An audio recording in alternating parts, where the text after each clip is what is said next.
I talk slower on this one. We were chubby-faced school kids, Snicker bar windpiped, crab apple pirates, backward baseball cap knee-scraped snow angels, Dukes of Hazzard dreamers, bumper car-bodied salamander catchers, Michael Jordan believers. I couldn't fly, but my hang time was 3 minutes and 10 seconds. Mean kids were stupid. Books were trees cut down. I was a tomboy in love with Malcolm Cushion. He had a birthmark in the shape of Canada on his left cheek. The teachers didn't trust him. His mother was the accidental broken tooth in a bar fight. I had one black friend. Her name was Erica. She had a jackknife. She carved a gash into the center of her palm, another into mine, pressed our hands together and asked if I thought it would turn her blood white. I couldn't read her fear or hope. I thought history was over. I cried during the national anthem. Once I found a butterfly's wing on the sidewalk. I wanted to keep it, but I didn't. I knew there were things I should never find beautiful, like death and girls. On Saturdays, I walked around town with a wheelbarrow, collecting aluminum cans. On Sundays, my father paid me a penny for every cigarette butt I'd pick up in the driveway. I was picking up cigarette butts when Tommy Chambers punched my tooth out. I spit on his bike seat and beat the crap out of his older brother. I started writing songs, recorded them on my ghetto blaster, and mailed the tapes to the local radio station, but they never played them because they never had good taste. My mother did. She was a secretary.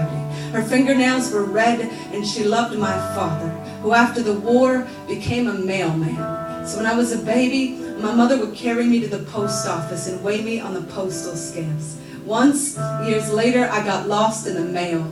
The next day, I came home from college and corrected my father's grammar. When I was young, my mother had another daughter. I'd heard babies sometimes die in their sleep, so at night, when my parents went to bed, I put on my Karate Kid kimono and sneak into her room to guard her heartbeat. The heartbeat thieves didn't find her for 15 years. At 11, I discovered beer. At 19, I nailed my palm to Amanda Buckner's vagina. I actually drooled on her breast and said yes so loud God couldn't disagree. But my family did. So I lost them for a while.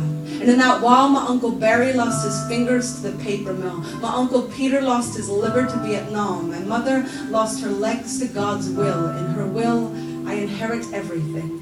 The 17 photographs we didn't lose in the fire, all of them with charcoal edges. My mother holds them to her chest and tells me she can still smell the smoke. I tell her I will guard them well. My father's freckled shoulders, my sister's brown eyes, my mother's patient hands, buckling my tiny blue suspenders that one December when we built a bonfire in the middle of the frozen lake, and I skated around its flames with my snowsuit's frozen zipper sticking to my tongue. My mother said, "Smile for the camera." I can still remember the flash and that enormous fire with the ice beneath it that didn't even crack.